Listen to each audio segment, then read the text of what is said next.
Joining me now is the CEO and MD of Efficacy Group, Dr. Oyeleke Ajiboye. This is our SME segment, and you are welcome, sir. Good to have you here on the show. Thank you. Now, that's grand. First off, let me let them know what you guys do at Efficacy Group. You guys are all about real estate. Now, I know that the climes are changing. Climate for real estate is changing, and there are very many changes that we should expect. But first, before we go into how beneficial it could be as individuals stepping into the real estate business, I'd like you to tell us what these changes are that we should be expecting, and then how we could plug in as individuals. Well, 2023 came with a lot of indices that now have shaped the industry, the sector in real estate, from the interest rates to credits, to availability of credits, to mortgages, to inflation, to purchasing power, and all of that. So real estate now is going to become more expensive. Real estate, you have the land, you have the building. The land, okay, people will still be able to afford buy some lands. But building now, cost of construction, it's an all-time high.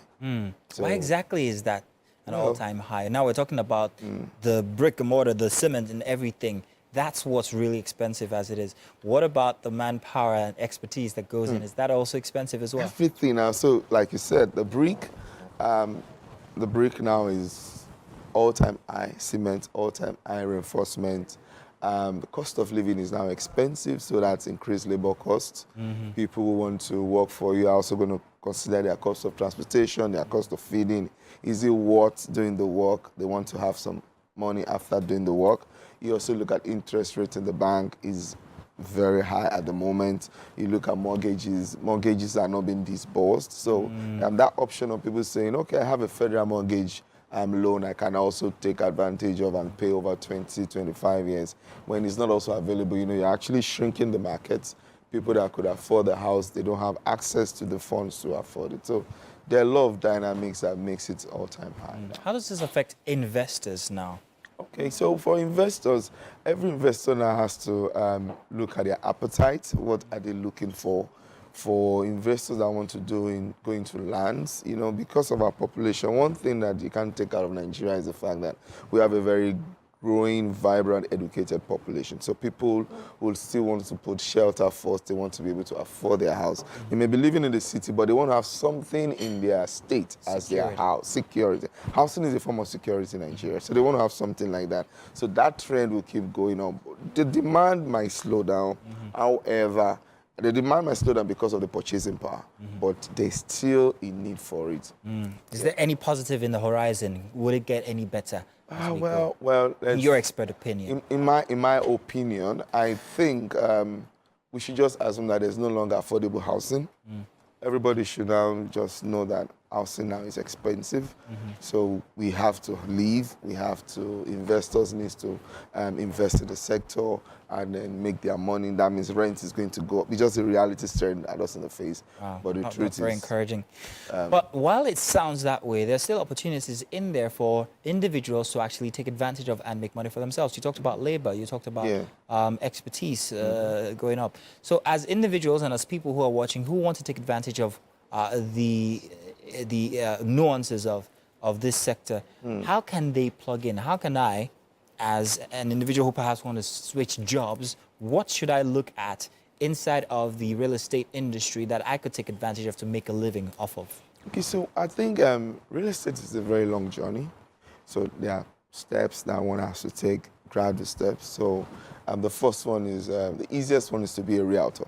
Okay. So when you're a realtor, you are actually sourcing for properties for people to buy. You make a commission off it.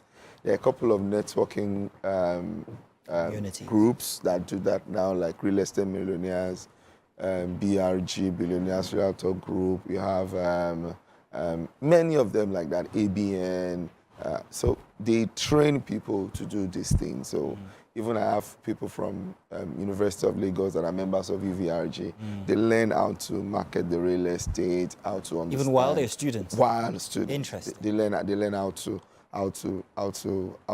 identify good properties and all that. So they make a commission of it. So that way they gradually go into the, their risk is lower as just a middleman. Yeah. When you now say you want to be the main player, that is when, you know, the buck stops on your table. So when you are saying you want to go into the real estate as a business, which I think will be the end game for most of them, that's where you need to have a lot of checks in place, because an investor can invest in your business, and if you, as the principal owner of the business, you've made a mistake along the line, the whole investment is a flop. So just last week, somebody wants to sell a property to us with CFO. We saw the original CFO. We went to Lagos State Government. We did the CTC. We had about 3 CTCs. Everything was fine.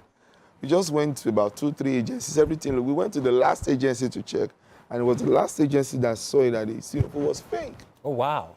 That happens. Yeah, that happens.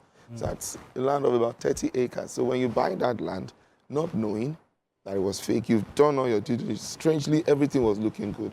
It is when you now want to assign to a third party, or they now want to do something, one day, after many years, you now discover that, oh, what I was sold to was fake. So that problem persists. So, but over the years, with experience, you could grow into identifying these things. And you also know, one of the things I've seen that have kind of swallowed some businesses that start up without not patiently going through the ladder for real estate is real estate, permit me to say, can be very spiritual. No, yeah, Can be, tell me about very, it. very kind of.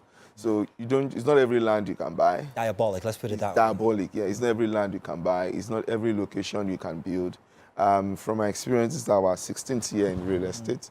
There are some locations that we've built houses that nobody buys. Everybody, some people buy, they don't just want to live there. There are cultural influences or Yes, there are habits cultural that influence influences, some things that are existing in some locations.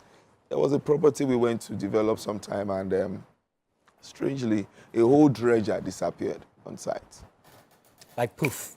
It sank, and they tried to look Wow. for it, everything. And they said you have to bring sacrifice, you have to do this. That is strange. So you have to know your boundaries. You must develop some tough skins for some areas. So as you want to go in this business, you need to, I think the easiest way to start is a realtor. Okay, starting as a realtor. Also, noting from the last thing that you said, you also have to have some sort of relationship with the communities and to know what obtains here, what doesn't obtain here. So that gets you going, knowing that this land is perhaps maybe great for business or maybe industrial use or not at all. What about the labor bit? How can young educated people take advantage of going into the labor market for real estate? What lies in there for them? I think one of the easiest ways for educated people to go into real estate is the application of technology. Technology. Yeah, virtual inspections, using social media, using a lot of technology tools to reach out to. Drones, for instance. Not everybody can be available on site. Exactly. So you can provide that service. Yes, I hope you guys are taking note at home. So you can provide these services from remote areas to these people. Like, okay, this is what it looks like, and so and so. Photography, video editing, all of that, content development. Those are things that. And you host these talents in your at the Efficacy Group. You guys host these kinds of talents. Yeah, even up to graphic designers, creative designers. That's very interesting. So you need something to actually showcase, give a pictorial view to people who want to patronize you. Dr. Oyeleke, this is very interesting information you're just giving. I can hear some people in my ear in the PCR room saying that they now want to buy a house. You can do that remotely, Halima. Congratulations. But thank you very much. It's great having you here, giving us those little insight that we can actually apply ourselves to. We're looking forward to more. I'm not going to let you go already because we have something very interesting we've been preparing all morning. So we're going to have you have a taste. But first off, let's take a break while we head on to the kitchen with Dr. Oyeleke. We'll be back in a minute to end the show.